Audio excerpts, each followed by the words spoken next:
Hey everyone, this is Hi, and we're going to get started with the November 2022 SJAA Imaging Special Interest Group meeting. And tonight we got Richie Senegor, who's going to talk to us about planetary imaging. So Richie, please take it away.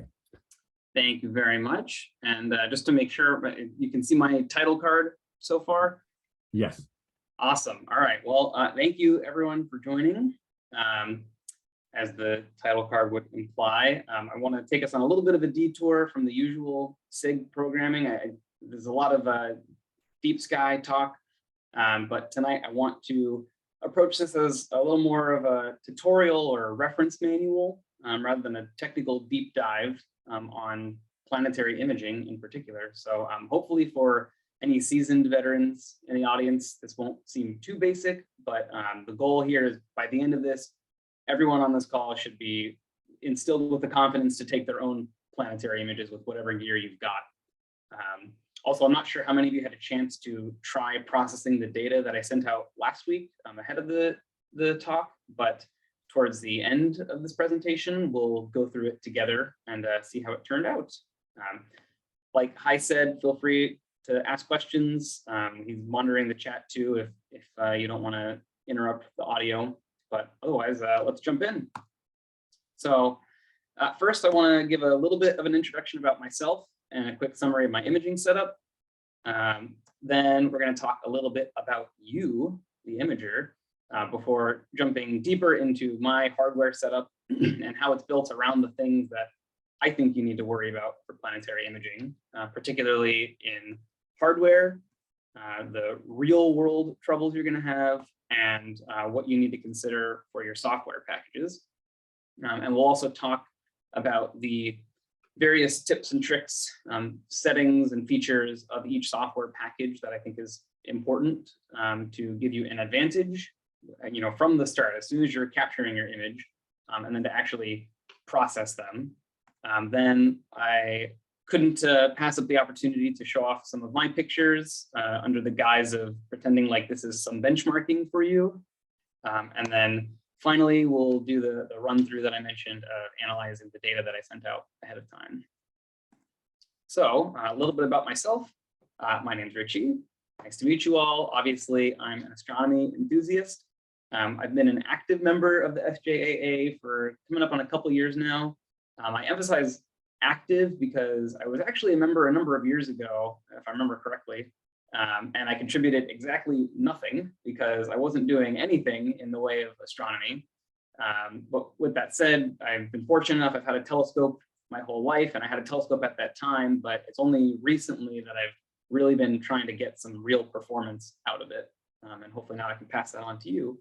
But other than that, I'm actually an electrical engineer by trade. In a past life, I was doing research on nanocarbons, so carbon nanotubes, graphene, applications for integrated circuitry.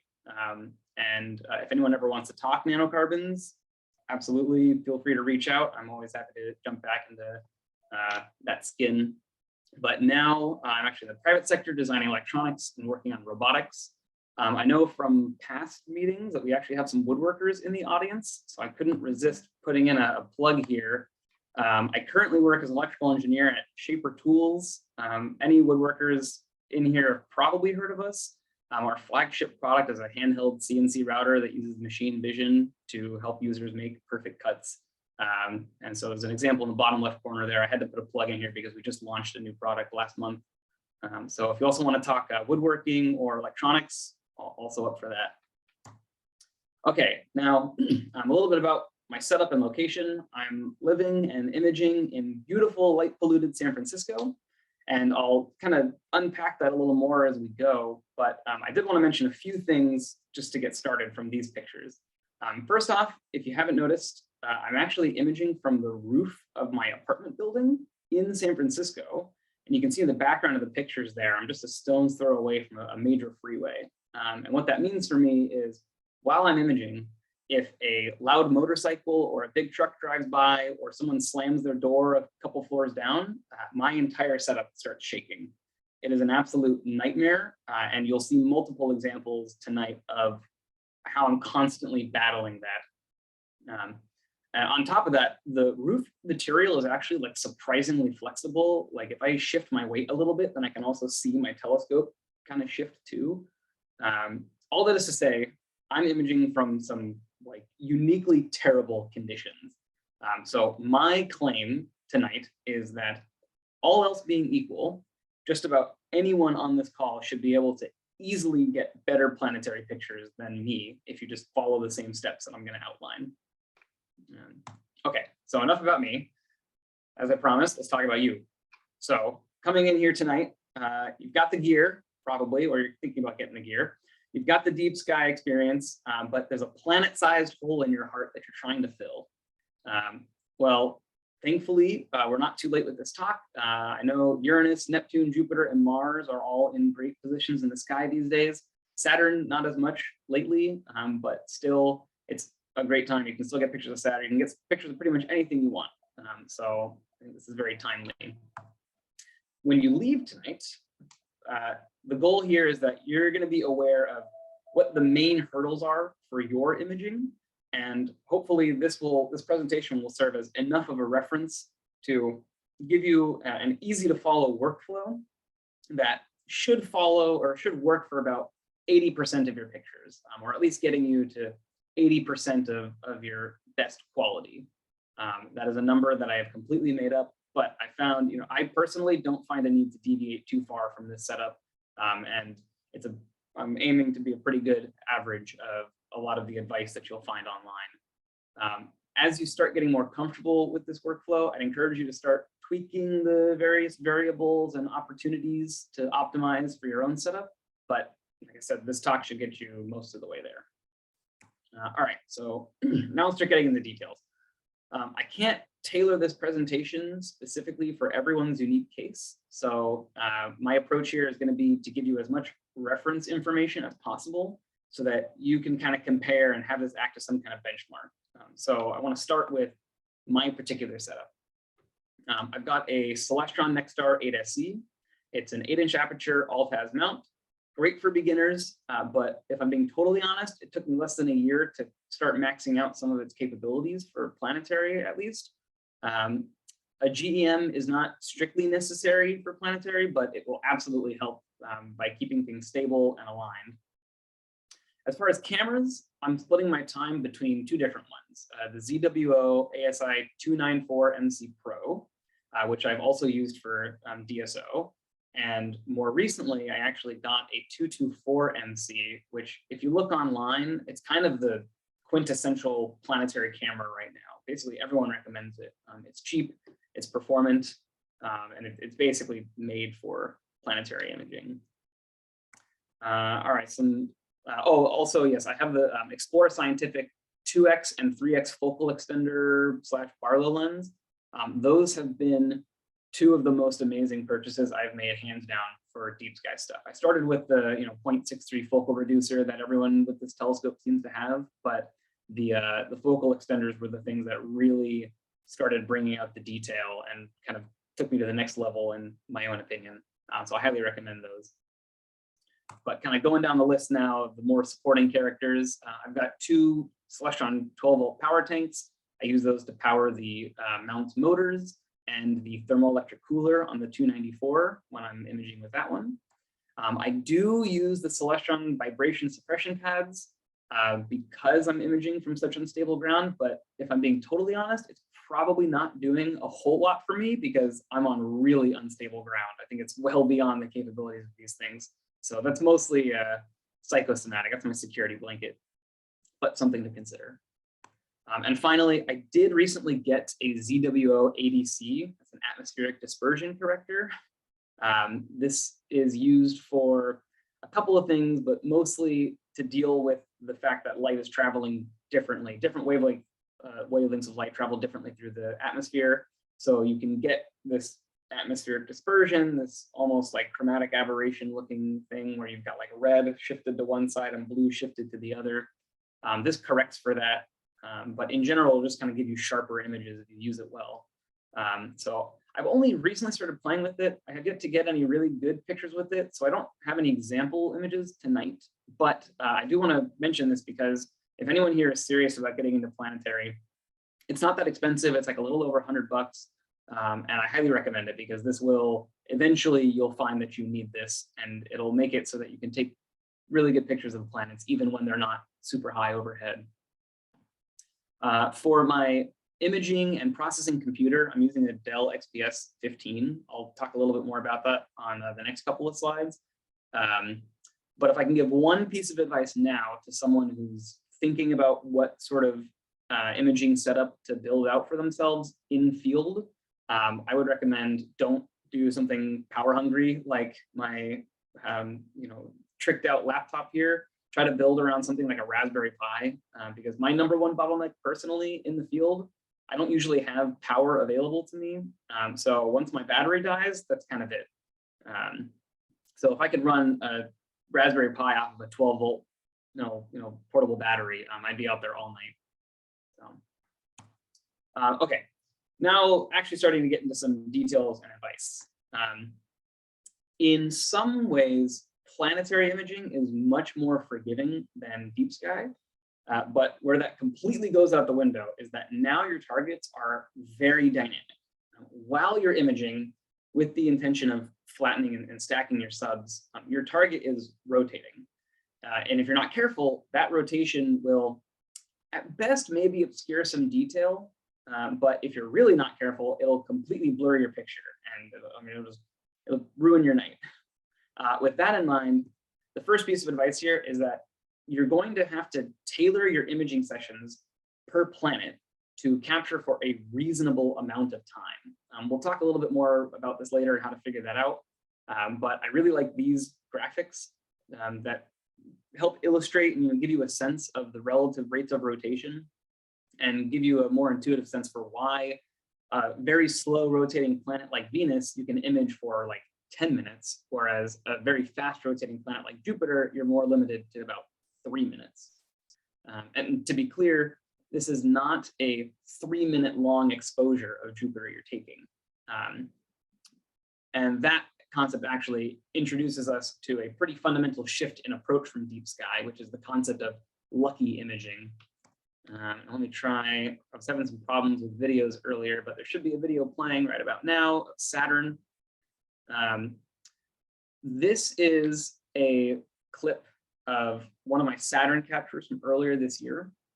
And you can see that as it's, the image is dancing around, some of the frames kind of look sharp. You can see the Cassini division in the rings. You maybe can start to see some structure in the clouds a little bit, but most of them look like a blurry, jumbled mess, and it is definitely not a stable image. And that's where you got to get lucky. You're going to take a lot of pictures, and then some proportion of these captured frames will be sharp-ish and usable for a stack. Now, to stack the deck in your favor, no pun intended, you're going to do two main things.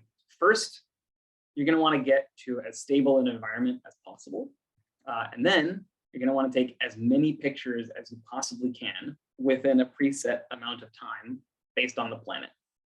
And the idea here is you will get lucky with some number of those frames turning out sharp, and then those sharp subs are the ones that you're going to use for your final stack. Now, a reasonable question at this point is, well, how do we take images that fast? Well, actually, what you're going to do is record a video.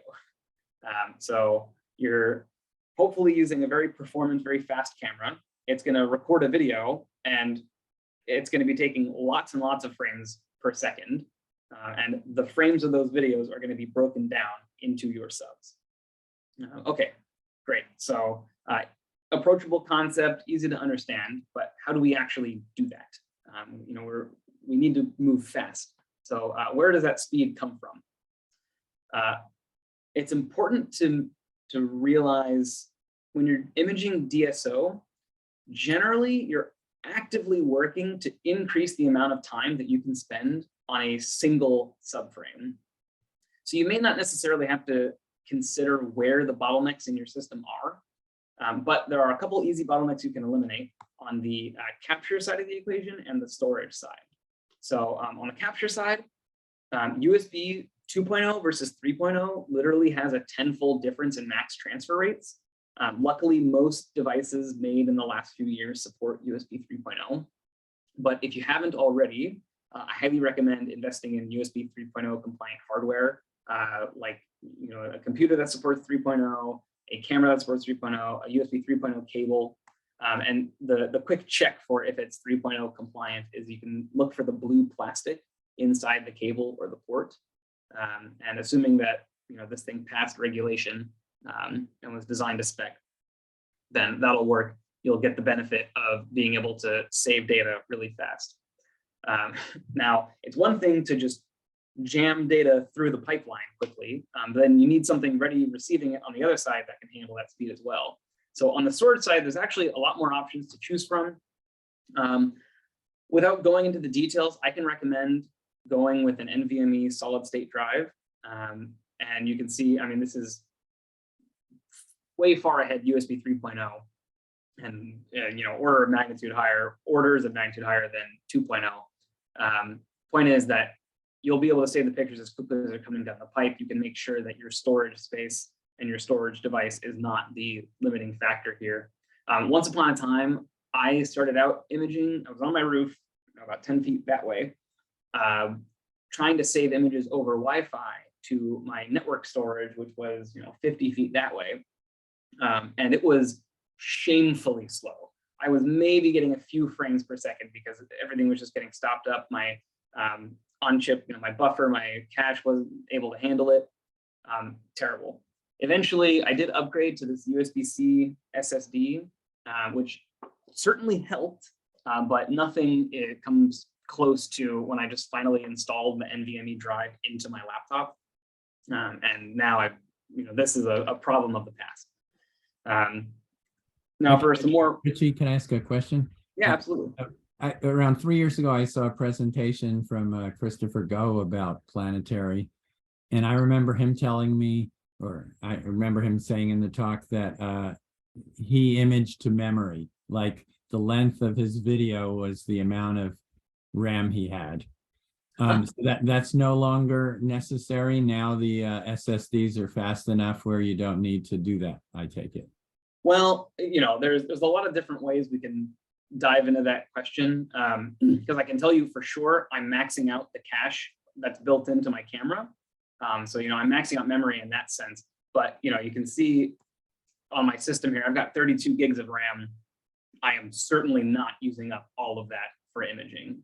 Definitely, there's also a trick to that. I'm going to mention on the next slide, actually, another approach for how we're going to make sure to keep file streams small so that we're not maxing out our space. But when I started out, I wasn't doing any cropping or anything like that. I was taking the full resolution of my sensor every single frame. And so I had, I'd take 10 minutes of Jupyter data and it would take like 300 gigabytes or something insane. I'm using up my storage space and my memory at that point. Can I ask you a question before you go off that nice slide? Can you explain to me what the difference between an M.2 SATA and an M.2 NVMe SSD is? Having just spent a lot of money on a system build, I'd like to know what it was I bought and if I made a big mistake or not. Okay, good question. I'm going to give a half answer and I'm going to recommend for the other half, let's chat offline because I don't want to okay in this conversation. I'll tell you what I bought and you can tell me how bad I was. Okay. You did not make a huge mistake, and you will still probably be fine. It's basically a difference in protocols. So you might not be maxing out the current available spec and speed that you could be getting, but it's an easy fix and you'll still probably be fine with what you bought. Okay. And also just for reference, it's god awful fast, whatever it is. Exactly. It's not going to be the bottleneck in your system. For reference and also for a little bit of a benchmark, you can see some details about my system here. I mentioned it's an XPS 15. I basically tricked it out as much as I could. I put an 8-core, 2.5 gigahertz processor in there, 32 gigs of RAM. But the thing that really matters here is the 2 terabyte NVMe in there. So that's my recommendation. And I'm happy we can talk offline or after class. I can help give people some recommendations for how to build out their specific systems too. But like I said, if you were to follow this slide as gospel, you're still probably going to have another bottleneck in your system that you need to deal with, which is going to be on the camera side of things.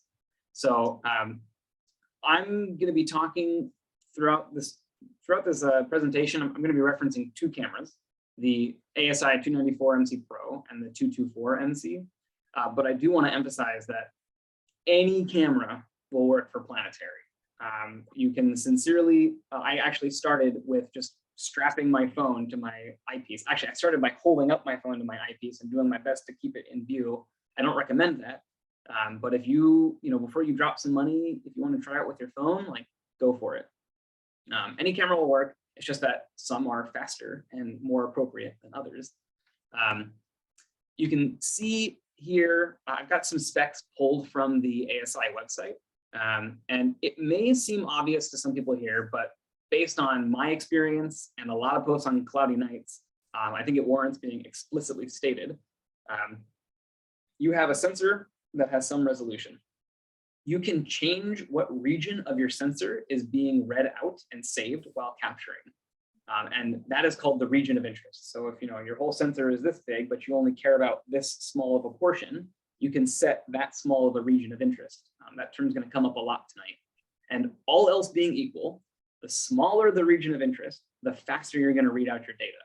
So when you're imaging, one of your goals is going to be to set that region as small as reasonably possible. And since you're aiming for lucky imaging, the more frames that you can take in a given time span, the more likely it is that you're going to have more usable frames. So for as large of an image as you're aiming for and the amount of detail you want, the more frames per second that you can squeeze out, the better you're going to do. So here's some set resolutions from the ASI spec sheets and their corresponding frame rates for both these cameras. And notice how at the bottom here, at the same tiny resolution, the 224 is capable of reading out data 3 times as fast as the 294. Now, I highlight these max frame rates to emphasize the difference between the cameras, but also realize that you're never going to get frame rates this high unless you're trying to take just a picture of the great red spot on Jupiter and nothing else. Your region of interest is usually going to be larger than 300 by 200, so your frame rate is going to go down.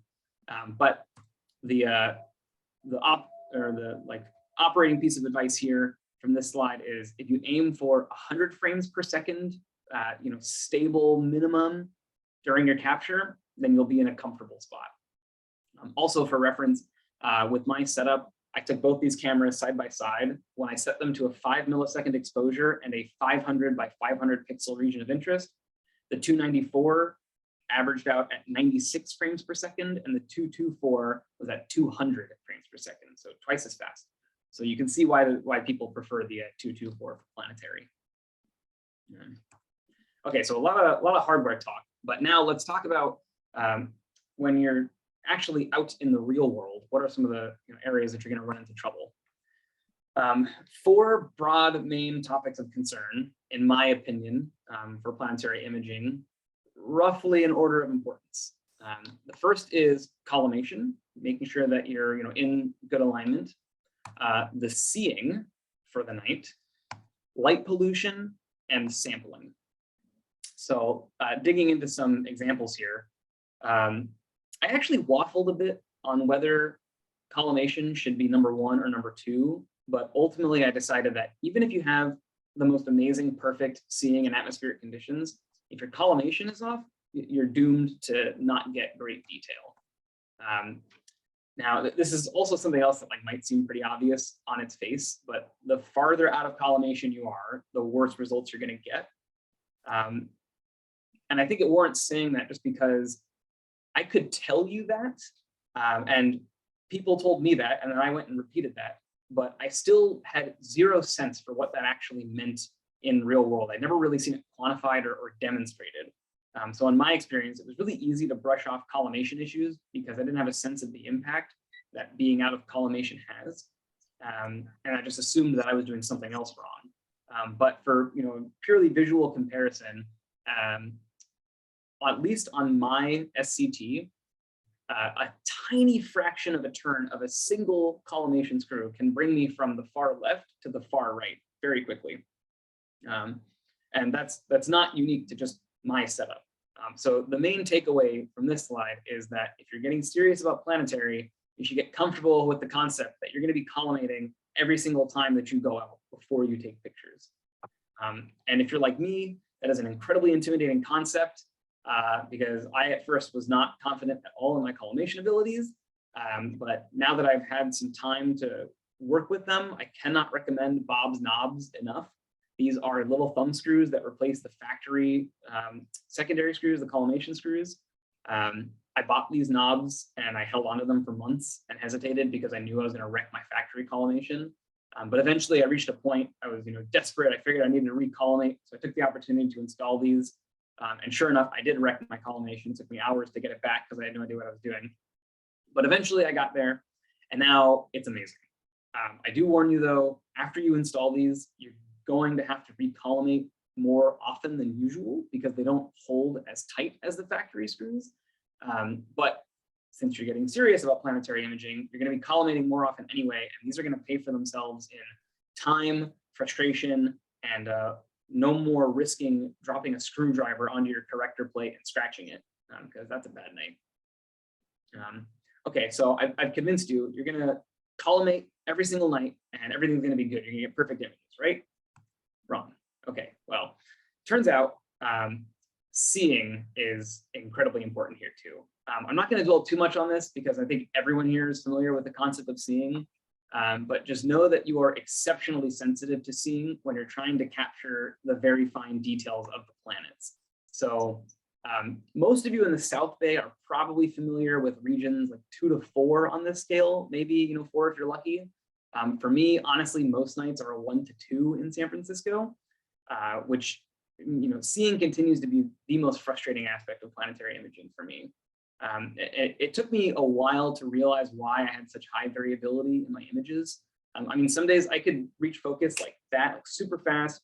I get a stable image and maybe get about a 3 of detail after sharpening. But some days after stacking, my images look like a 1 at best, probably a 0 if it, we could go down that low.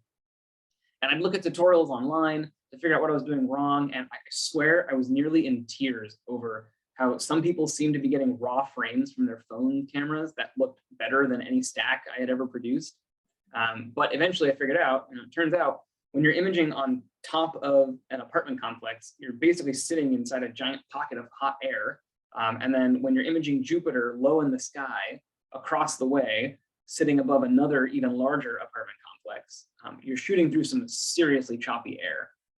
So I'm basically just kneecapping myself here. And I didn't fully realize it until I found Damien Peach's examples here showing, the same image of Jupiter across different levels of seeing. And I realized that, okay, that, poor seeing level 1 image is exactly what my pictures were looking like. So maybe obvious advice, but do what you can to avoid turbulent atmospheres. So that means waiting for favorable weather conditions, waiting for your targets to be as high in the sky as possible and not positioned over sources of heat.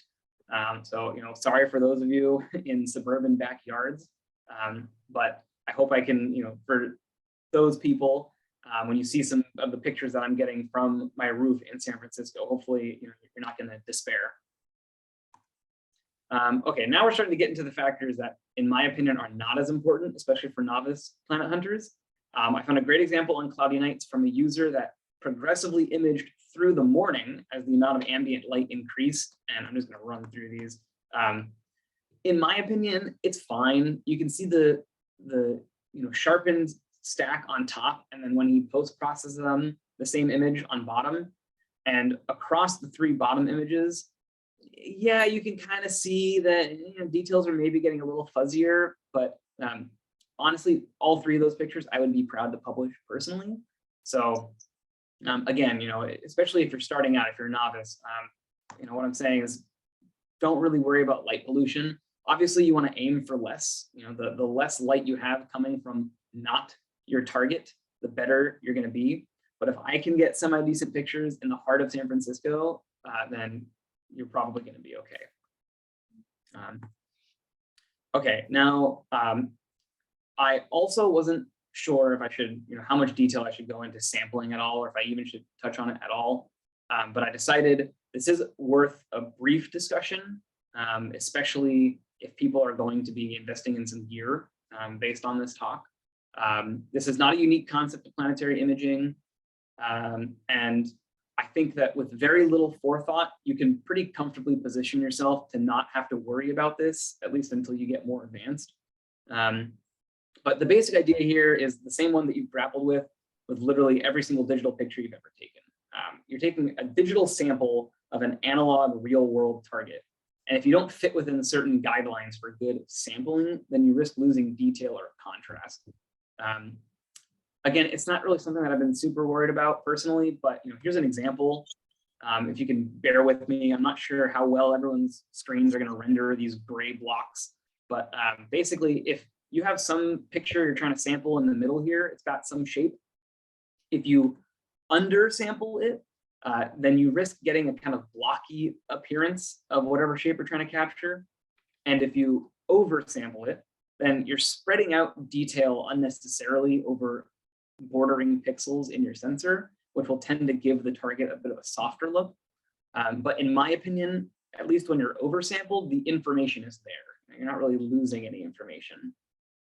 Maybe put a little more tangibly with stars.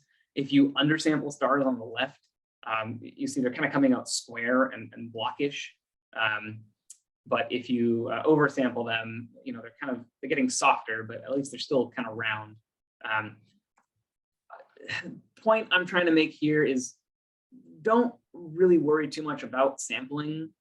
Either way you go, under or oversampling, there are ways that you can tackle it in software to kind of mitigate the effects. But I would say, maybe lean away from undersampling, in my personal opinion. And I promise this is the deepest we're going to go on the topic, but this is where you're actually going to apply the guidelines of sampling to figure out what gear to invest in.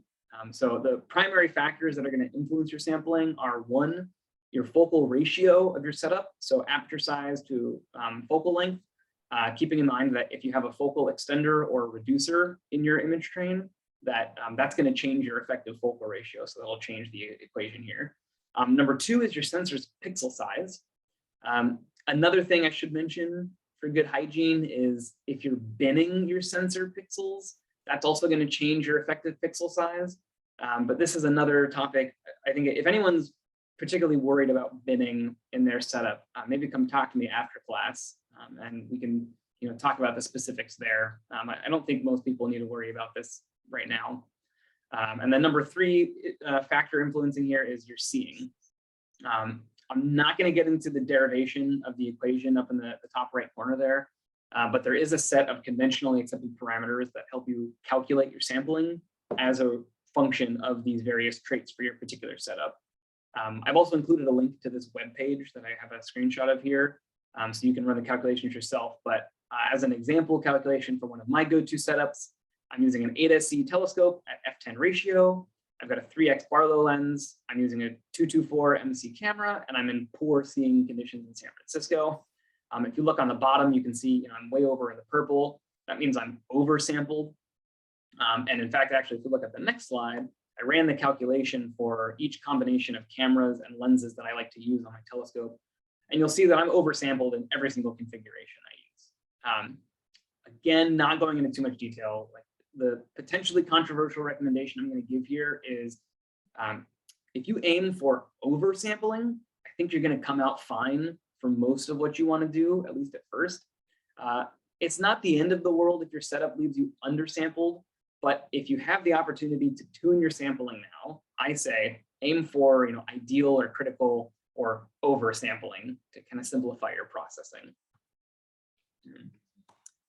Okay, so that was a lot of kind of some more technical details, but now let's get into the real meat of the discussion where we're really here. Let's start talking about software. This is where people are going to start really differing. There are three main areas of software that you're going to lean on for Planetary. There are image capture, stacking, and post-processing. Starting on the capture side of things, the #1 most recommended software for Planetary capture is Fire Capture. That's the one that I'm going to focus on, and that's the one that I use the most. I do also see people using SharpCap, and I've also seen them use that for DSO. So, if you're more comfortable with that, maybe you can stick with that one. But I'm giving it honorable mention. For stacking, there's also a number of options to tackle this part of the workflow, but I'm not even going to give them a chance. Just use AutoStacker 3. You're going to get the most support. There's great reference material, and it is a phenomenal tool. It is not every day that I personally consider donating money to free software, but AutoStacker is absolutely one of those tools. It's magical and amazing that it's free. For post-processing, this is where you start having the most flexibility. I'm not going to go into detail on all of these, but I want to just kind of make you aware. I will focus on Registax as the most popular tool for sharpening post-stacking. I'm also going to mention WinJuPos. That's a tool that you're going to use if you are imaging in mono, or if you're taking multiple sets of images over the evening and you want to derotate them and get some extra detail. And then personally, after these, I move into Photoshop for cleaning things up. I know some people like to use Cyril as part of their workflow, but the next most popular program for post-processing is probably Astra Image. It has a pretty powerful deconvolution sharpening engine. I'm also going to mention pip with a huge asterisk here, because it comes up in basically every Planetary discussion I've seen online. But honestly, just don't go there. Stay away from pip. I wish people warned me about pip earlier on. You're going to be better off not using it in most cases. But I put it here so you're aware. You're not going to be surprised when you see it.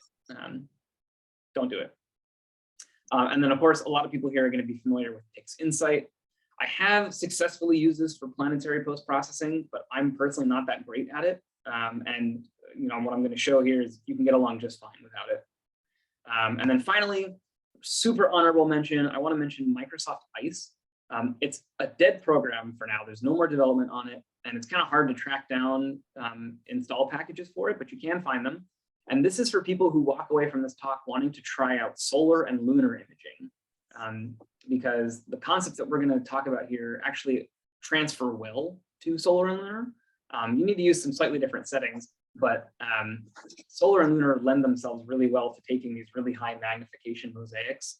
And Ice, in my experience, has been far better than Photoshop or anything else at stitching the mosaics together. But with that said, all these choices, stick with the top 3, and that's 90% of all of the work that you're ever going to need to do for Planetary. Okay, now, high-level workflow. Just a quick overview. Your general process is going to be to capture your data. I recommend in Fire Capture. Then you're going to sort the images by quality. You can do that in a couple different ways, but I'm going to say just use AutoStacker for it. Then you're going to align your good frames. Again, you have some options, but AutoStacker will take care of this for you. And then you're going to stack those aligned and sorted frames. Once again, AutoStacker will take care of it for you, and it'll do a way better job than any other program I've ever seen. Then you're going to take that raw stack, and you're going to sharpen it. Registax and Astra Image are the 2 that I would recommend the most. I'm going to show you how to do this in Registax tonight. Then you're going to post-process it. I personally use Photoshop. I'm fortunate enough to have access to a license, but GIMP will work just as fine as well. And then optional step number 7 here is derotation. I want to just touch on this for a second because this is where we're going to start crossing into more advanced territory, but it is relevant for some people, especially if you don't have a one-shot color camera. But this is where WinJuPos comes into play. In my experience, most of the really amazing Planetary shots that you see posted around have been derotated to some degree. And there's a few reasons why you would want to do this. One is usually when you image Planetary and you stack, your focus is going to kind of roll off as you go across the Planetary disk. And when you derotate, if you do it right, you can maintain focus across the disk of the planet. Another reason is this can just even further improve your signal to noise ratio and really bring out even more subtle details. But for people who are imaging mono, it's probably one of the most important tools, because if you want to produce a color image of Jupiter, you're going to need to take RGB pictures. And so afterwards, you're going to need to derotate to align all of your channels to a good midpoint so that you can actually create the RGB stack. But for now, at first, most of you here, I recommend don't worry about derotation, jump right to the publishing step. The goal of this talk is to get you off the ground. If there's enough interest, I'd be more than happy to come back and give a more advanced tutorial that includes derotation. Now, on the topic of trying to get you off the ground, I do want to focus in a little bit more on capturing here. I've got some recommended settings to kind of give you a starting point. This is proven on my own setup in San Francisco, but that's also the asterisk, is that this will not necessarily translate to your system. But again, as you know, sort of benchmarking here, I'm trying to give you as much reference as possible. The way to read these tables is first pick your target object. So for example, let's say you're going to use the 294 MC Pro on the top, and you want to image Mars. Then you're going to go down to the capture time row, and that's the length of the video that you're going to be recording images over. And you should take that as non-negotiable. Stay within those values. Then move on down to the recommended exposure and gain values. But also keep in mind that some of these pictures were taken with a reducer, some of them were taken with Barlows. For example, this Mars entry was taken assuming a 3x Barlow. So that's a big thing to note, is that the exposures and the gains are definitely going to change with your specific setup and your viewing conditions. But hopefully this is a good sense of where to start. Also, as another example, if let's say you want to image Saturn with all the same gear that I've shown here, except you want to use a 2x Barlow, well, my recommendation, my gain of 445 is going to be too high because that's taken with a 3x Barlow. Similarly, if you want to image the moon, but with a 3x Barlow, my recommendation of 200 is going to be too low because that was taken with a 2x Barlow. So there's going to be some tweaking that you need to do, and we'll talk about how you can do that tweaking and how to figure it out yourself. It's also worth mentioning that if you have a GEM or you're on more stable ground than I am, you can probably get away with a longer exposure for Uranus and Neptune. I'm mostly limited by how much my scope starts shaking, and then the blur just becomes totally out of control. Also worth mentioning for the mono imagers out there, you need to divide these capture times by the number of filters that you're imaging with. So if you want to do an RGB of Jupiter, my capture time here says 3 minutes. So 3 minutes divided by 3 filters, that means each filter gets 1 minute max. And then you're going to have to go and derotate those 3 stacks in WinJuPath. Now, if you are really advanced and you really want to squeeze out as much performance as possible, there are actual trigonometric calculations that you can do based on your particular setup and your conditions to figure out the ideal capture time. But these are safe values compiled by the Cloudy Nights community. So I recommend starting here. Okay, now actually getting into the software. I want to just give you real quick some settings and some features that I want to make you aware of, and a couple of things that you should just go in and enable the first time you start up the program and then just forget about it forever. First, in fire capture, under the control panel, turn on your high speed mode to make sure that you're not artificially slowing down your data stream. And if your camera supports cooling, you can set a target temperature here. Excuse me. I've also mentioned a bunch about trying to get the smallest region of interest as possible. That is under this menu. Set the smallest region of interest that captures as large of an image as you're interested in. The smaller the region of interest, the faster you're going to read out your data. So that's under the image menu. For reference, I use a 500 by 500 pixel square for most planets on both of my cameras, but that's also a little overkill because my mount is so unstable, the planet's kind of bouncing around, and I'm trying to make sure that I don't ever lose the planet in my field of view. So if you're on stable ground and you've got great tracking, you can probably even bring that region of interest down farther and get even more data out of it. I also recommend, even though you're not going to be derotating at first, go into your capture settings and enable WinJuPath file naming and just get used to it. Because when you finally do get into derotations, this is going to save you a ton of hassle of trying to keep track of what day and time you took all these pictures, and it'll just automatically work for you when you import the pictures. So I wish I had done that, because when I went back and tried to derotate some Jupiters recently, it was a huge nightmare. It added, like another hour of work to my processing. Okay, now I want to take a look at the main view of Fire Capture. So this is the main window. There's a lot of functionality that's very important. To start, this black region is the live view, and next to it are some pretty key features. So first is the auto align. That will basically cut and paste the image of whatever planet you have in your sensor view. It'll cut and paste it into the center of the live view. I'll show you how to use this in another slide soon. But this is the feature that, one, removes the need for that pip program, so you don't ever have to open pip. And two, it makes focusing a lot easier, because now you don't have to worry about the planet bouncing around all over your screen. Note that auto align will center the view on the reticle, which is in the center of the live view. And you can toggle the reticle on the left side menu there. I recommend turning this off and on whenever you slew your scope to realign the planet. And I recommend trying to keep the planet centered in your live view window. Then once you have it centered, make sure to hit the center ROI button so that your newly defined region of interest is actually taking from the center of the image. Sometimes it'll, you'll define a smaller region of interest and it'll be up in one of the corners. And it's really confusing because you're like, I just had the planet in view, what's going on? That tripped me up for longer than I care to admit. So hit the center ROI button. If you have a one-shot color camera, I find that doing all of my setups with the debayer option enabled makes things a lot easier, especially for focusing on small details. But a huge word of caution is you want to make sure to turn off debayering for your actual capture. You can enable it in the settings so that it always previews debayered, but then when you go into capture mode, it goes mono. And the reason you want to do that is it takes processing time to pre-debayer the picture before writing out the data.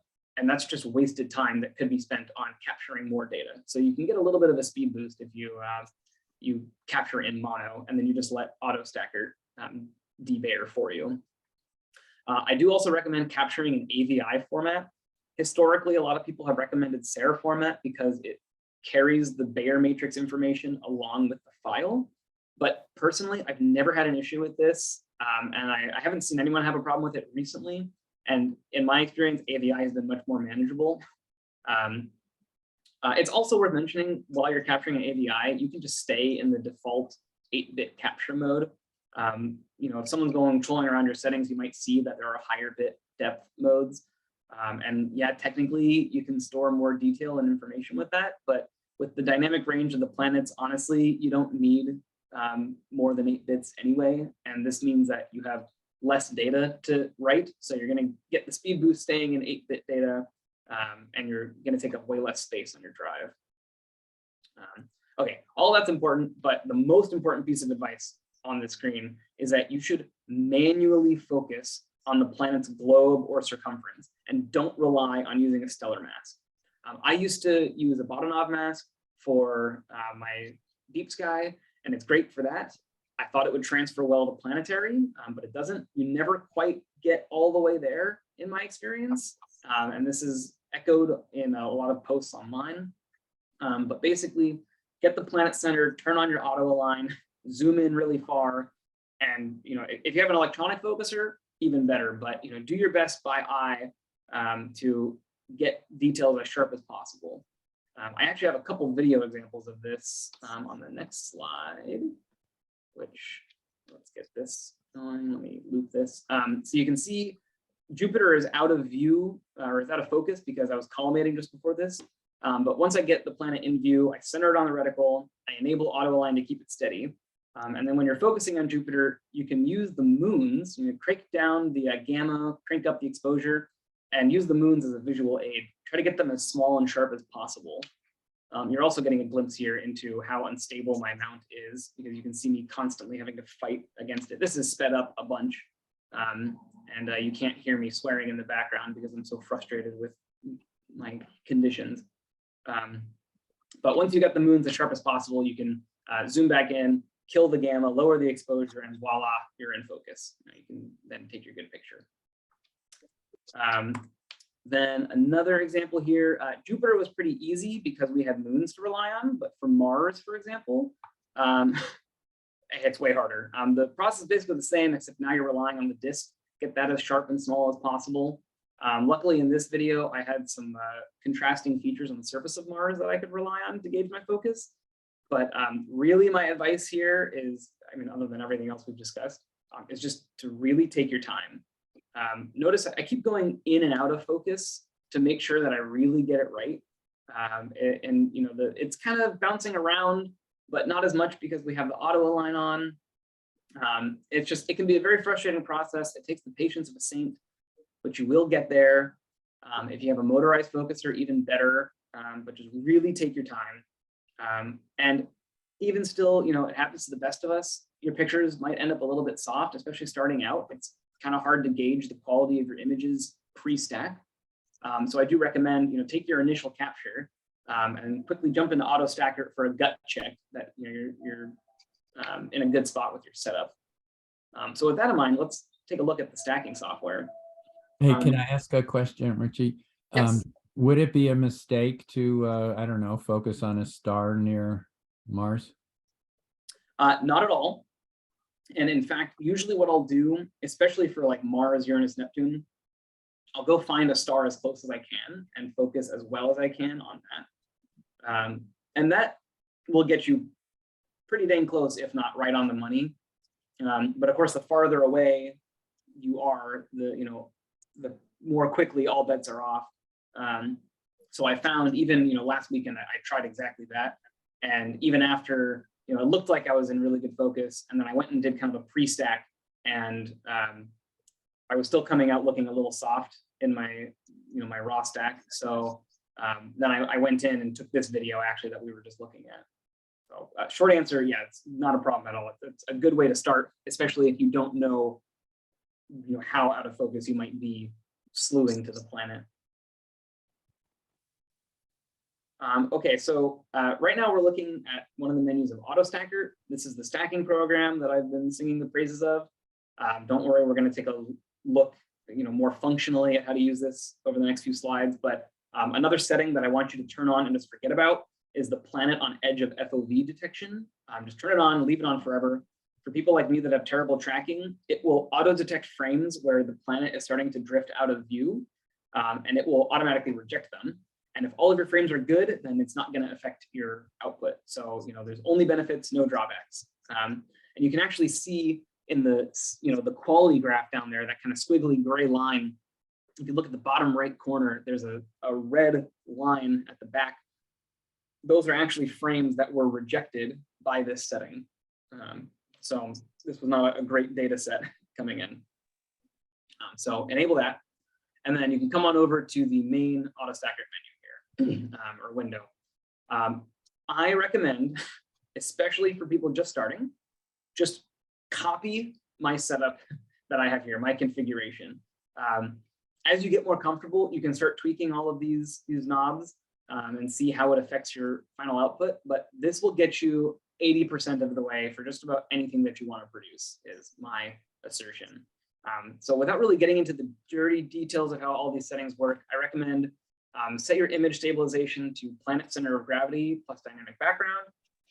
Set the quality estimator to Laplace with a noise robust of 5 and using local alignment point mode. I've also recently come around to having AutoStacker generate a normalized sharpened stack for me as my quick gut check in the field to see how I'm doing with my setup. And you can set that here if you just copy, this level of configuration. What it'll do is take whatever stack you tell it to, compute it, and then auto sharpen it within these parameters. It's important to note that your auto sharpened result will never be as good as you manually sharpening the raw stack. But this is a great way to just, you're out in the field, you're not sure, do the auto stack, and you'll start to get a sense kind of the quality that it outputs, and you can use that to calibrate your setup. Now up here in the top right corner, this is where you can set either a fixed number of frames to stack, or stack the top, X% quality frames from your subs. So when you're in the field, you just finished a capture, set the first box to something small like 10%, leave the rest blank, and then when you run your stack, it'll just do a quick like 10% stack real fast, and you can check that output. When you're doing a stack for real, you're going to come down here to the quality graph, and this is a normalized plot ranking your frames based on sharpness, roughly. You'll develop your own strategy for interacting with this region, but the general wisdom online is find your 50% crossover point by seeing where the smooth green curve intersects the midpoint horizontal axis. So you're gonna find the horizontal axis here, and I just happen to have my vertical green bar. I've just selected the frame that happens to be at the crossover point, but it's right about here. That's my 50% crossover point. That is the maximum number of frames you should ever plan to stack from your planetary capture. So right there, from this particular set of data, the 50% crossover point happens to be the top 69% of frames. So when I come in to do my full stack, the largest stack percentage I'm going to do is 69%. I also recommend fill in some smaller values up front, kind of incrementally increasing. Start more conservative and get out to the maximum. And AutoStacker will actually batch process these for you. So it'll just go, do the top 15% and the top 25%. And what you're doing is you're seeing how much you want to trade off the sharpness of the image, right? The top 15% is always going to be sharper than the top 70%. But the top 15% is going to be noisier than the top 70%. So you want to find where your comfort point is. So you set all these settings, you hit stack, and you let AutoStacker do its thing. Okay, that was a ton of info, some of it pretty technical. So it took us 55 minutes to get here. Here's your takeaway prize. If you totally checked out and you save only one thing from this talk, just take a screenshot of this slide. This is all the general advice that I've given compiled together as a quick reference. Starting in the capture section, there's actually 3 points I haven't yet explicitly mentioned, but I do want to bring up. Numbers 11, 12, and 13. For number 11, when you're trying to figure out your own exposure and gain values, right? I've already told you what length of capture to use for each planet, and then you have figured out what region of interest size to set that gets you your high frame rate. But what you want to do is you've already you picked your exposure for the planet, then go adjust the gain until your histogram is in the 60 to 80% range. If you go too low, you're going to lose detail, but if you go too high, you're not leaving yourself any room to sharpen, and your pictures are going to be forever doomed to be blurrier than they need to be, or you're going to totally blow them out, oversaturate them. For number 12, one way that planetary imaging is less overhead than DSO is that your exposures are generally not long enough to incorporate issues that require calibration frames. Maybe if your optical train is dirty, then you could consider taking flat frames, but I have experimented with this more than I should have, and I personally haven't really seen any benefits to using calibration frames in my planetary stuff. The exposures are just too short. For number 13, I did want to give a quick comment on Barlows. I have some crappy 2-element Barlows that came with different eyepiece sets, and they're just trash. I honestly have considered just throwing them out. I never use them anymore. I highly recommend investing in the Explore Scientific or the PowerMate Televiews. They're a 4-element design, more engineering, higher quality. It's like a really premium performance. So I can recommend those over traditional Barlows. When stacking, you're going to find a lot of different recommendations out there, but like I said, don't use PIP unless you imaged your planet without tracking. You can still get away with this. There are people that just let the planet move through their field of view. That is one case where PIP can help by pre-aligning your frames. Or if you had the planet drift in and out of view and you have a lot of empty frames, PIP can kind of delete the frames for you. But also AutoStacker can handle all of those. So I'll leave it up to you to decide that one. If you do end up in PIP with a color camera, for the love of God, there's a checkbox for preserve the Bayer matrix. Check that. It seems obvious, but there was a whole thread on Cloudy Nights about this, and I know this wasn't the first one, but a bunch of us couldn't figure out why our Jupiters looked like they were a rainbow dance party disco ball, and it was because we had failed to preserve the Bayer matrix after cropping in PIP. So again, stay out of PIP. It's caused me more pain than joy. Also, when you're stacking, don't bother drizzling. Don't worry if you don't know what it is. It's another option in AutoStacker. Some people argue that it makes for a nicer viewing experience or a better quality image by increasing the image scale. But in my experience, unless you're undersampled, it just leads to artifacting that lowers the quality of your images. Now, when you're post-processing, not a whole lot of advice, honestly, technical advice, because this is generally where it turns into more of an art, in my opinion. Just do this with some restraint. Don't oversaturate. Don't increase your vibrance super high. A lot of planets or a lot of cameras will give planets kind of this like anemic look. So I do recommend boost the saturation and the vibrance a little bit, but try to keep it natural, in my opinion. You can also do an RGB balance in Registax and just save those numbers to get a more natural look for your planet moving forward. But I think the number one sin that, in my opinion, a lot of novice planetary imagers make is they really over sharpen their pictures because they want to get as much detail as possible. And the over sharpened pictures just, in my opinion, they look terrible. Now, the last thing I'll say, where I finally do break down and I say PIP is better than anything else, is if you're trying to make an animation of a planet rotating. Once you've done everything else, literally the last step you can entrust to PIP to just align your frames. And that's another topic, we can, if there's interest, we can do another talk of the actual workflow for making those animations. Okay, so now your reward for sitting through an hour of advice, learned the hard way from me, is you get to look at my pictures that I wanted to show off. I won't claim to have the best planetary pictures, even just within this group. And I know that there's a number of veterans in the audience that are going to immediately notice things that I can improve on. And I absolutely welcome the feedback. This is a practice. We're all still learning, and I would like to be as good as possible. So I welcome the advice.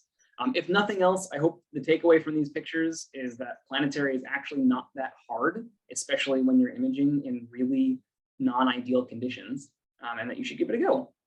Then once we go through these pictures real fast, I have a couple video demos to walk through processing the Jupiter data that I sent out a couple weeks ago. So we'll start here, starting off strong. I realize these are some of the first Saturn pictures I ever took with an actual astrophotography camera. And I clearly had a lot to learn, but you can see the picture on the left was stacked. The final stack was about 112 frames, but compared to the picture on the right, that was stacked with about 4,000. So suddenly you can see the benefit to taking a lot of subs, even without changing anything else about your actual hardware setup. Now starting to improve. These are not super comparable images because they were taken with different cameras, using different lenses and in different locations. One was taken on the left from the top of Mount Diablo. The one on the right was taken from my roof. But I think it does do a good job of showing, I went to Mount Diablo partially with the goal of getting away from the light pollution because I thought that was what was really killing my images. But I'll leave it up to you to decide which of these views you prefer. But I think it's pretty clear that the light pollution is not the limiting factor here. These are both 11% stacks from 10 millisecond exposures and both roughly about 35,000 frames. So they're somewhat comparable, but definitely, in my opinion, an improvement. Now for an actual set of comparable images, these were taken on the same day, both in San Francisco, both with 3x Barlows, except the one on the left, I think here, I can't see my own slides. The one on the left is taken with a 294, and the one on the right is taken with a 224. This I found actually pretty interesting. I didn't quite realize, same stack percentage, same exposure, similar numbers of frames. Again, I'd leave it up to you for which one you prefer, because at that point it turns into more of an artistic exercise. But hopefully this gives you a sense of kind of capabilities I haven't spent as much time with Saturn as I should have. So I claim my gear can do better than this. I need to spend some more time on it. But again, there's some reference for you. Jumping into Jupiter, we're back in the early days of my practice. Again, there's clearly a lot to work on, but I do want to point out, like, note how blurred the banding is in the clouds, and there's just a general lack of detail. I'm going to jump way ahead. I'm going to skip a lot of pain and heartache. And these are some of the most recent pictures I've taken of Jupiter. These are actually both the same picture generated from a derotation of 14 sets of 8,000 stacked images over a couple of hours in San Francisco. And I know I just said don't do this, but I intentionally over sharpened these pictures. Normally when I see pictures this over processed, it makes me sick to my stomach. But I did want to showcase the greater amount of detail that you're able to obtain, especially compared from here to here. But I have a less sharpened version of the same images on this slide. So my original goal for this night was to take enough sets of pictures, or a good set of pictures, so I could generate that animation on the right. And one of the benefits of trying to create these animations is that it's exactly the first step to creating a derotation. So the picture on the left is actually the derotated version of these 14 frames that I animated together. And I mean, it's not even a fair comparison, but starting from here to here, it's still just mind-blowing to me, the level of detail that you can pull out of this. And again, these are still not the best that this gear could produce. I am not the most expert at this, and someone in South Bay or in a less turbulent region, more remote area, you could easily do better than this. Now, moving into some more kind of work in progress shots. I spent the most time on Jupiter. Here I tried my hand at Uranus. There's not a whole lot of detail. Don't go expecting something like Jupiter for Uranus. It's very far away. It's a very homogeneous planet. If you image an IR, there's a little more detail you can pull out, but this is straight RGB. And you can see the difference that about a year of experience in a 3x Barlow makes. The first time around on the left, I got my debayering wrong. So Uranus came out with deep green color. That is wrong. But on the right side there, you can see a more recent image. And again, there's a lot more room for improvement. If someone wanted to use these similar settings, but just take a lot more data, or even if you could get away with a longer exposure. Again, I'm pretty limited by my roof shaking. And basically identical for Neptune. I'm amazed that we're even able to get this much detail personally. I also didn't realize how similar in color Uranus and Neptune truly were. I feel like I would see pictures of this like pale cyan and then this deep blue.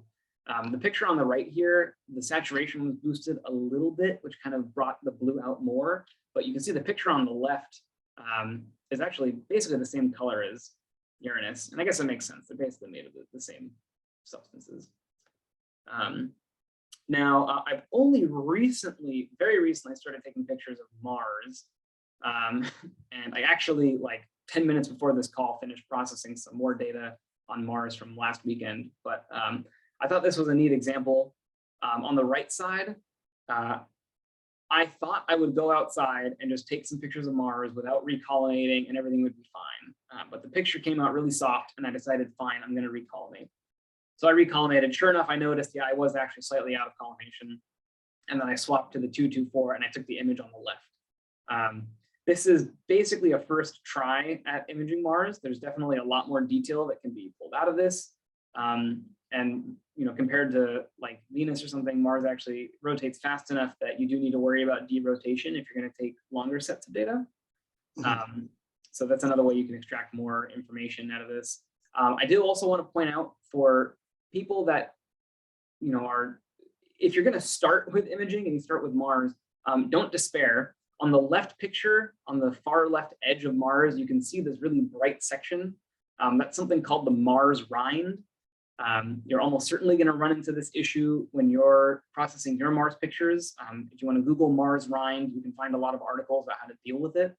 but it's an artifact that shows up when you're imaging rocky bodies like Mars, Mercury, the moon, because the sharp edge of the planet against the black background represents a very noisy boundary when you're processing. So you have to take care to process around it, which I have not done here. So, moral of the story is don't despair if you see that effect. And then I also mentioned I took these pictures, I think last weekend, a few days ago, and I just finished processing them. I haven't even really had time to really consume. But one thing I did note is that these pictures came out a lot less noisy than the previous slide, which I'm proud about. I think it's, we're trending in the right direction. So more examples of what you can accomplish with this setup. Honorable mention, I did once upon a time try to image both Pluto and Venus. Venus was very early on. I had zero clue what I was doing. The data was incredibly overexposed and it's totally unsalvageable. So that's the only monstrous image I have of Venus. And Pluto, I didn't know what to expect. So I actually put on a reducer and imaged it more like DSO. So I think this was like 100-second integration time. And then it took me about a year before I finally just sat down in Stellarium and figured out where in this picture Pluto actually was.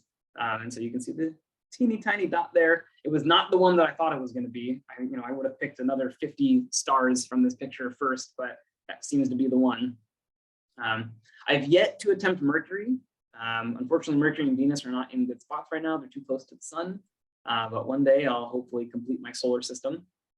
And hopefully someone in the audience just shouted, but wait, you need to get the sun and the moon too. Oh, don't worry, I got you covered.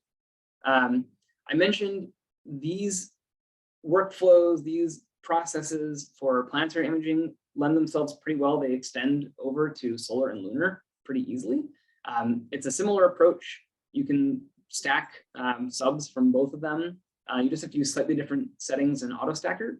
The moon also really lends itself to making these like giant high magnification mosaics. So the picture on the right is actually 7 sections taken with a 2x Barlow, each with a stack of 1,000 frames.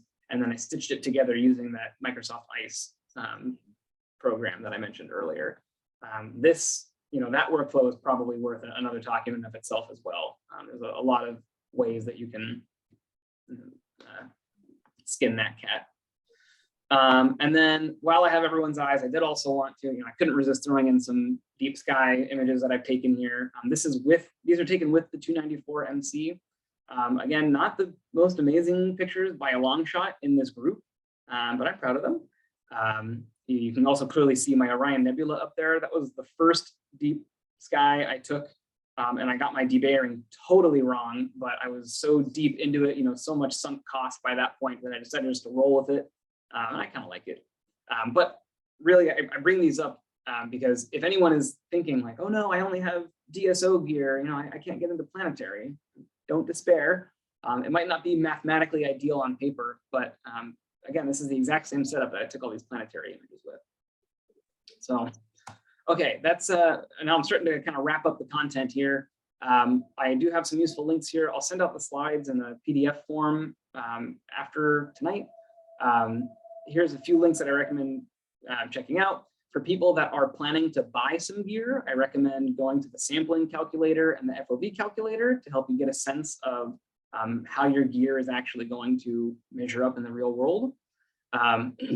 Excuse me. Then a lot of the content from here, at least that I built off of, was actually taken from the Cloudy Nights Planetary Imaging FAQ that was written by a very prevalent user on the Cloudy Nights forum, and it is really the planetary imaging Bible.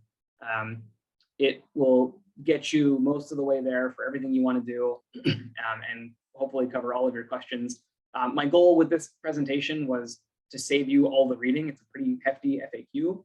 So I argue that just off of this presentation, you've probably gotten enough information, but if you have more specifics that I haven't covered, that FAQ is the first thing to look at. I also included a link to a presentation that the developer of AutoStacker gave a few years ago. It was actually for AutoStacker 2, so an older version. So it's a little outdated, but a lot of the concepts apply if you're trying to find some more specifics about how you should stack your particular images. And then if you are someone who doesn't have a camera for planetary and is looking to invest, High Point Scientific has a really great tutorial on how to choose your planetary camera that kind of walks you through the math. And if you don't want to get into the math, it just gives you some recommendations based on their experience and user experience. So there's some links that I recommend people check out if you're interested. I also jotted down, I was telling Hai, before we got here, before everyone else got here, there were a lot of topics that I wanted to touch on and then ultimately decided not to. But if there's interest and people are, they want some more input on how to do any of these other things here, these are some other talks I can imagine kind of being born out of this talk into a more complete planetary imaging series. Okay, so that is the main content. The rest of the presentation that I have is going through the Jupiter data that I sent out together. I have a couple of videos showing me actually capturing the data out in the field, and then I'm actually going through the workflow, and then we can watch it together and kind of play pause and talk through it. But I think now is a pretty good opportunity. If anyone had questions based on the content we saw so far, I think now's probably a good time.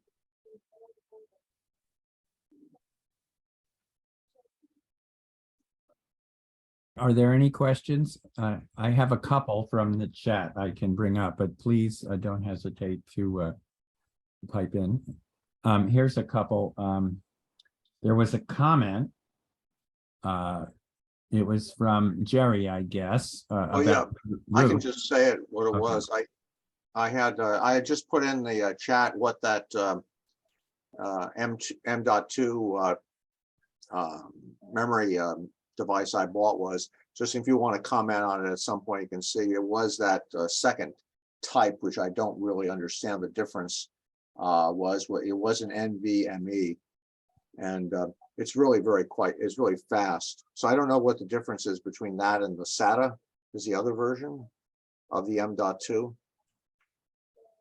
Yes, I'm looking at the chat right now. It looks like if this is the one you bought, it looks like you got the NVMe. So it sounds like you're Right. I the NVMe is what I got. Yes, yeah. It's basically the difference that you're looking into is pretty much just how the data is being communicated between the devices. It's at a level that is abstracted from you, the user. As much detail as I think a non-electrical engineer or computer engineer would really care about is just that the NVMe interface runs faster. So it's slightly different hardware. So I'm happy. Yeah, but you're in a good spot. You made the right choice. Okay, So good. the other comment though was on your roof to find a support spot instead Yeah, of this was me again, and I have I have a full-fledged observatory on my roof, and I never would have dared put it up there if I hadn't found a structural element in the roof which was absolutely rock solid. So I'm just saying that on your roof there that you're stuck with, I don't know if you've looked at it, you probably have, since you seem to have a good technical background, but you might look for some support that's beneath the actual roofing that would be a solid structural member. And then, like what I did was I put concrete over that sucker and rebar and all sorts of rest of it. So I basically made myself a pier on top of a structural element of the roof. Now you may have to do that at midnight sometime when no one is at your apartment house is looking, but remember, it's easier to ask for forgiveness than to ask for permission. But I just well, it's on YouTube. I'm just saying, buddy. If you want a stable pier, you find that structural element, you pour some concrete over it with a little rebar and maybe a little bolt straight through into that element, and you won't have to worry about collimation. Yeah, you're describing my dream home accessory. That's what at some point I want a nice stable spot to build my own observatory.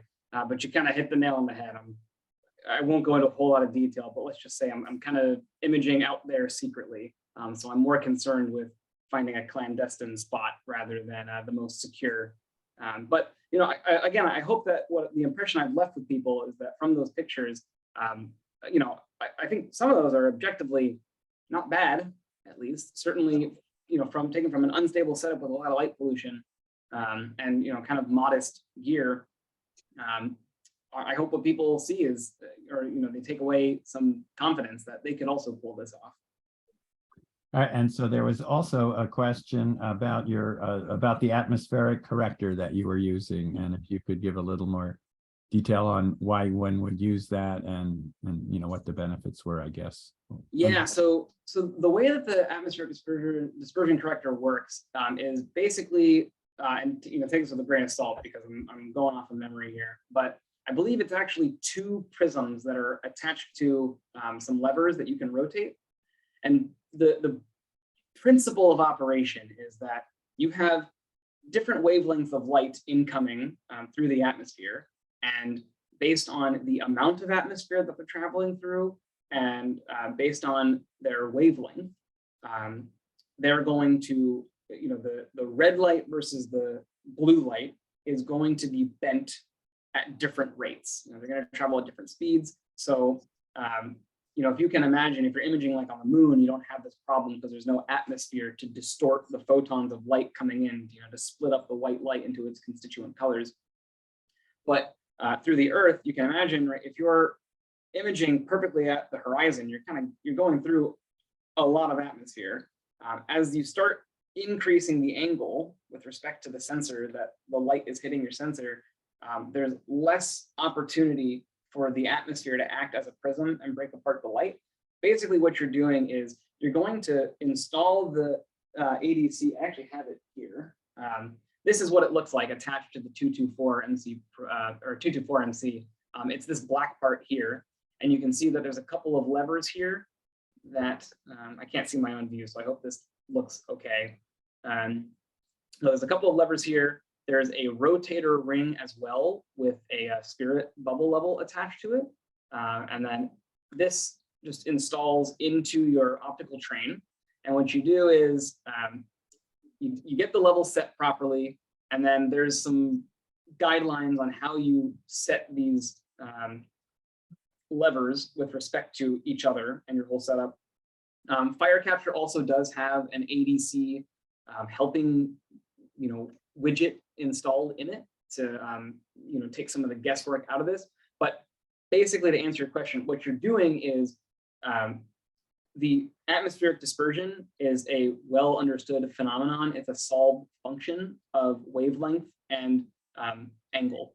So you're setting 2 prisms to undo the dispersive effects of the atmosphere. So it's it's the anti-atmosphere basically. And what it'll do is it'll bring the colors back together so that they converge back on your sensor, so you have the white light again. To follow up on that, does that only make sense with a color camera?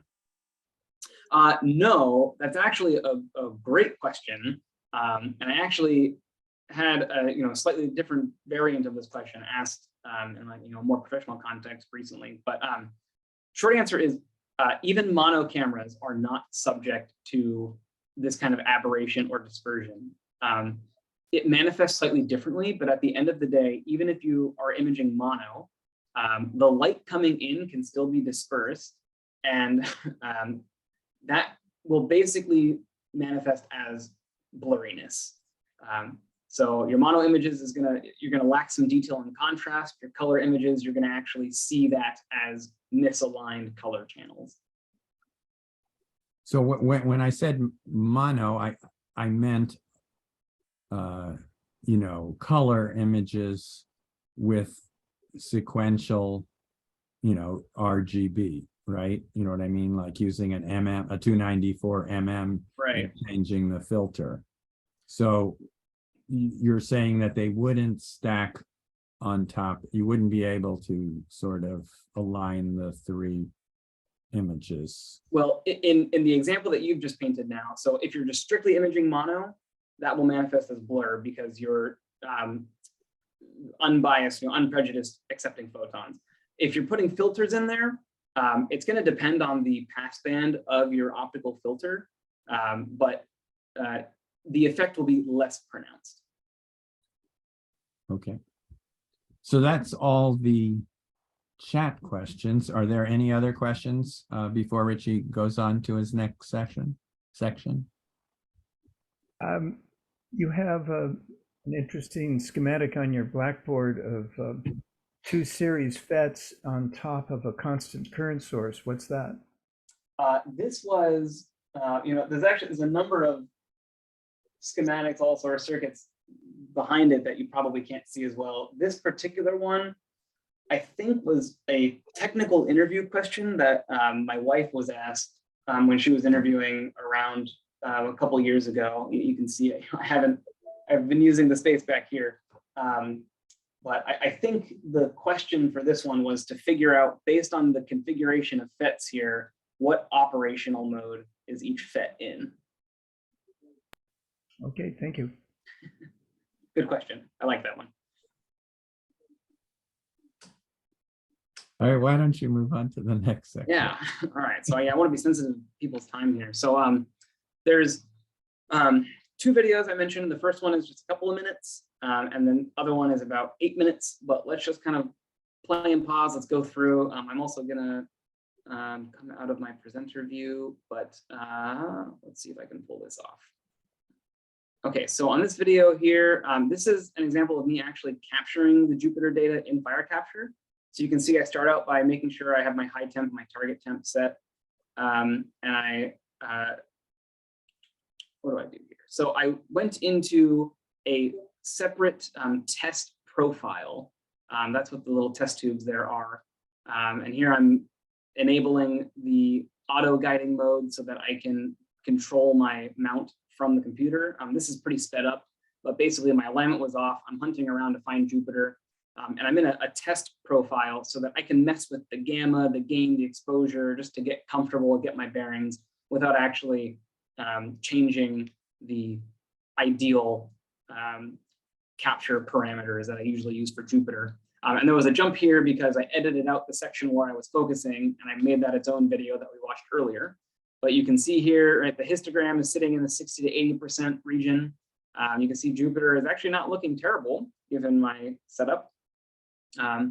And what's going to happen is now that I took my capture, I'm going to go look at the video and just make sure that what I captured, there wasn't anything weird that happened with it. It looks okay. And then you can see I'm kind of going back and I'm fighting with my mounts tracking by adjusting so the slewing some more. And then unfortunately there was an issue with the screen recording here, but I brought the video into auto stacker, and I'm just going to real fast click stack and generate that auto sharpened raw stack that I mentioned earlier, just to see how I'm doing out in the field. Also notice that I imaged in mono, so you can see right, Jupyter is in grayscale here, it's in black and white, so I get that little extra speed boost. Now on this other video, this is where we really get into the meat of the processing. So this is the data that I sent out a couple weeks ago, and hopefully, I would recommend for someone who's getting into Planetary, they don't really know what they're doing. This video is meant to be, come back later on. I'll embed a link in the PDF version of the slides that I set out so that you can go to my YouTube channel and see this. But this should give you, you can play and pause, you can keep following it along and watch the actual workflow and process here. So first step is go check your data that you grabbed. And looks like I lost Jupyter in the field of view. So I'm gonna have to deal with that. I intentionally sent out bad data like that because I wanted to see if anyone was gonna get tripped up by it, because that will ruin your image. So here we're in auto stacker, and what you're gonna see is up in the top right, I'm just gonna scroll through the frames and again, go find where the cutoff frames are and get a sense of how many there are. And you can see I've also adjusted the brightness under display options. You can see there's a very sharp line on the top edge where it just cuts to black. Increasing the brightness won't affect your stack, but it can help you identify bad frames when you're going through your analysis. So I've increased the brightness, and then you can see how it manifests for cutoff frames, right? The planet is being chopped in half there. So I bring the brightness down, make sure my debayering is okay, make sure I've set the detection for edge of FOV. I've set all my other settings based on how I recommended, and then I'm going to go ahead and hit analyze, and I sped that way up. Now I want to point out here the quality graph down here. Notice how it shows that basically every single frame is below 50% quality. It's because part of the way that AutoStacker computes the quality of the frame can be fooled by the planet being cut off like that. So you can see on the far right there, it did catch some of the frames that were cut off. And if we go over there, we can see, oh, sure enough, that's cut off. But I'm willing to bet if we turn up the brightness and we go search elsewhere, somewhere, oh, right at the front. So AutoStacker saw that sharp edge and rated that as a very high quality frame because it's got a very sharp edge to it. So AutoStacker sees, oh, this is the top frame. It ranks that very high. Everything else gets normalized and rescaled off of that. So it's tricking you into thinking that you have absolutely garbage data. So unfortunately, this didn't get caught. So I'm going to go manually find these. You can hit the space bar and that'll turn the frame red and we'll reject it from the next round of analysis. This is super sped up because I don't want to bore you with me. I think I literally took 45 minutes doing this over and over again, but it's basically the same process of I turn up the brightness, I find any frames that look like they're cut off, I hit the space bar to reject it, and then I go reanalyze. And now I'm just kind of playing back and seeing, well, it looks like, oh, I missed some more drifting. I do also want to point out, hit the wrong button. I do want to point out that you can end up in a situation where some of the frames you'll have this one has no black space above the planet. This one has a little more black space above the planet. What I'm looking for is not only where that black space comes and intersects the planet, but if it gets too close, that is going to show up in when you finally go and sharpen your stack. And that can ruin your image because that's a pretty high noise content edge. So I recommend when in doubt, throw it out. No reason to let these frames, if you've got 40,000 frames, you can, throw out a few hundred and you'll still be totally fine. Also keep in mind that I'm only going to stack as much as my 50% cutoff is, which is somewhere around 56% for this video. So I'm not going to bother removing frames past 56% because those are trash anyway. So now I've got my data looking good. Now what I'm going to do is come on over and hit place AP grid. Now a few things happen when you do that. Basically, AutoStacker goes and checks this AP size that you have set here. That's your alignment point size. And it'll also go check down here. I have these options enabled, replace and multi-scale. Replace just means when I hit place AP grid, it's going to wipe out any previous alignment points that were made. And multi-scale means you can see that there are some really large squares here and there are some tinier squares. There is a lot of art and debate behind exactly how you place your alignment points.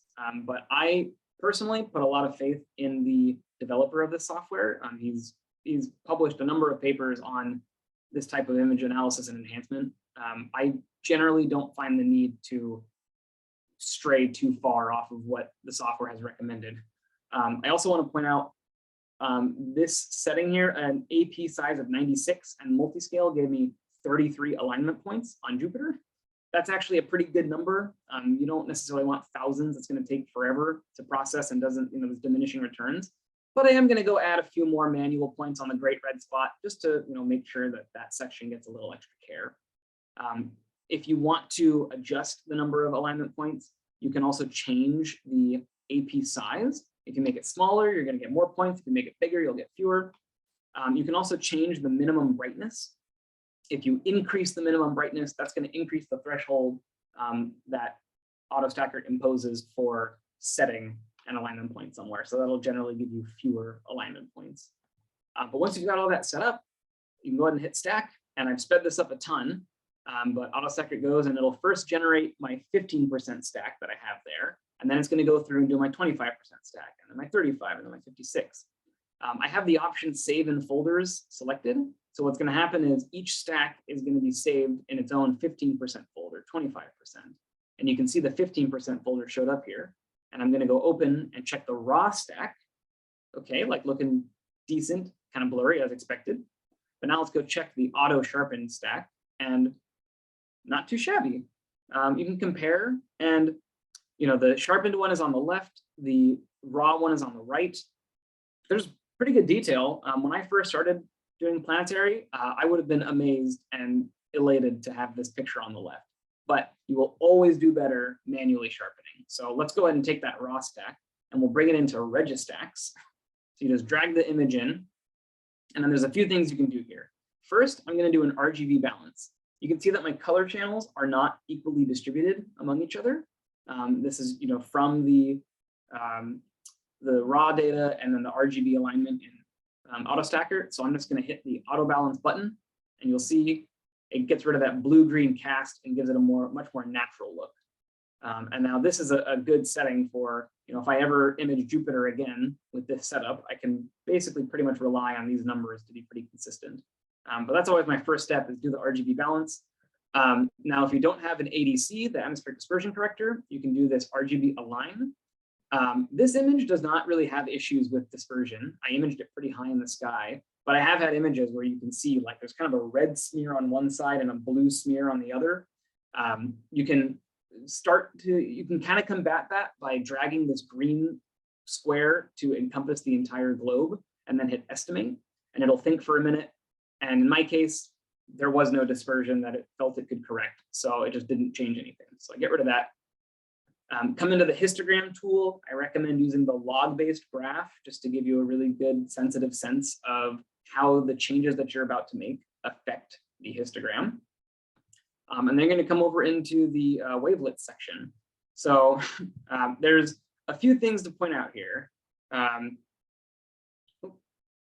Oh my gosh, I apologize. I'm clicking too much. I'm getting too excited.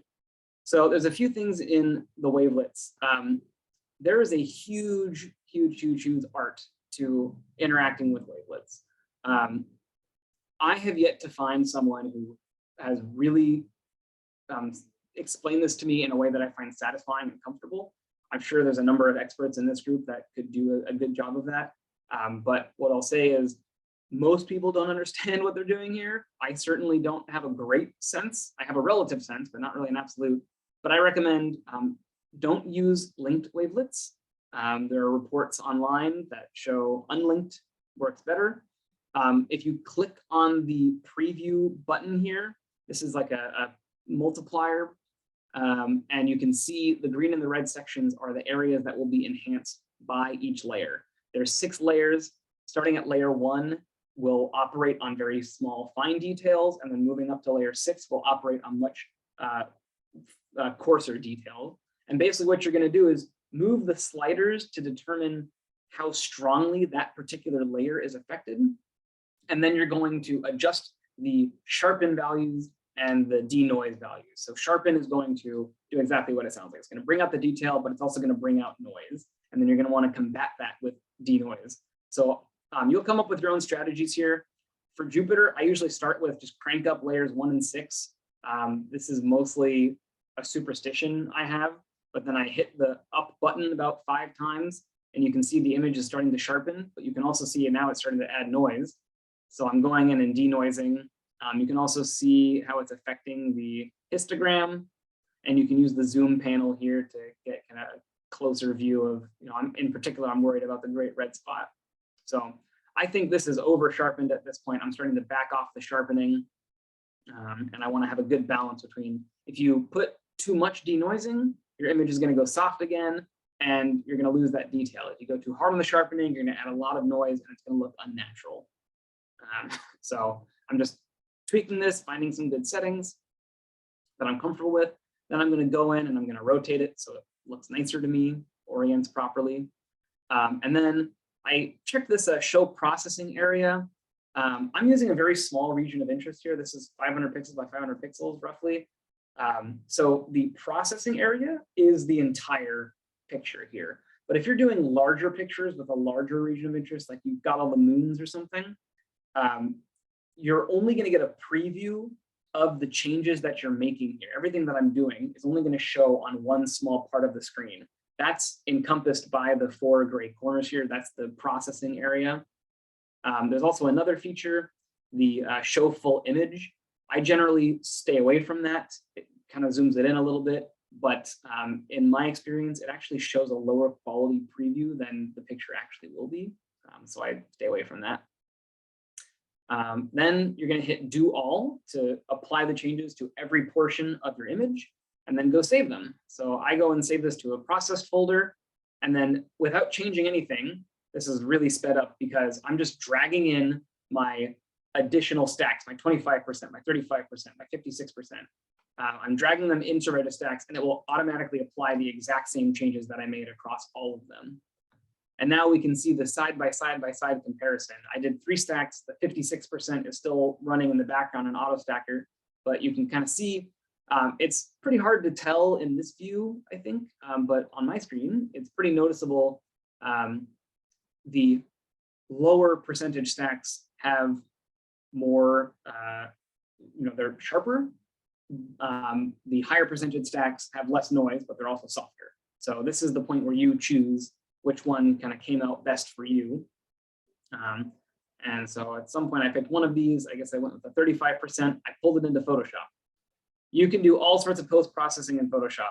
I don't do much, but some things that I recommend. Go into the curves menu and set the black point to get rid of that kind of hazy cast over the entire planet. You can mess with the saturation. Like I said earlier, be gentle with this because you can pretty quickly ruin your picture. But I recommend do everything in camera raw filter. Oh, there is also a sharpening function in Photoshop that I did want to point out. I think it's really coarse, it's really rough. I don't usually get good results with it. I usually do all my sharpening in Registacks or Astra Image. So this is me just kind of playing around, but I recommend going to camera raw filter. It's a plugin that is very powerful and pretty straightforward. And then you can add a little bit of simple sharpening if you want. I usually add a very tiny amount of noise reduction at the very least, just a very small amount to kind of clean things up. And I'm just kind of picking the point that I think looks and feels nice. Then I'm going to go back in and I'm going to boost the saturation and the vibrance. And I never remember where this menu is. I remember hunting around for this. I clicked everywhere except where it actually was. Turns out it's under basic. I'll find it eventually. There we go. Boost the vibrance and the saturation just a little bit, get rid of that kind of anemic look. So I'm getting comfortable. Great, okay, I picked my values. Now you can see also there's these sharpening artifacts in the corners of the picture. So I'm just gonna go crop those out. And then I'm gonna center the planet in my cropped view. And then don't forget to add your watermark. And put that somewhere not in the way. And then I go and export this as a PNG. Now, what I just noticed here is that my 56% stack finished. So I'm going in and loading that into Registacks. And then one thing I did not mention earlier, and I didn't show, is I still have a little bit of space on the far right side of my histogram. So, watch carefully, but what I'm going to do is stretch this. I'm dragging the bar on the far right side inward. And I'm going to make better use of the histogram space that I have. And what that's going to do is brighten up the planet a little bit. So there you go. It's a little bit brighter. For some data sets, it's more pronounced of an effect than others. But here's my 56%. I stretched it. You can see the difference in brightness. And I'm going to go do the exact same thing in Photoshop that we just went through. Sharpen a little, noise reduce, boost the vibrance. And then here's the final result. I think I compare it here to where we started. So side by side. So on the right is our raw stack, and on the left is our final stack.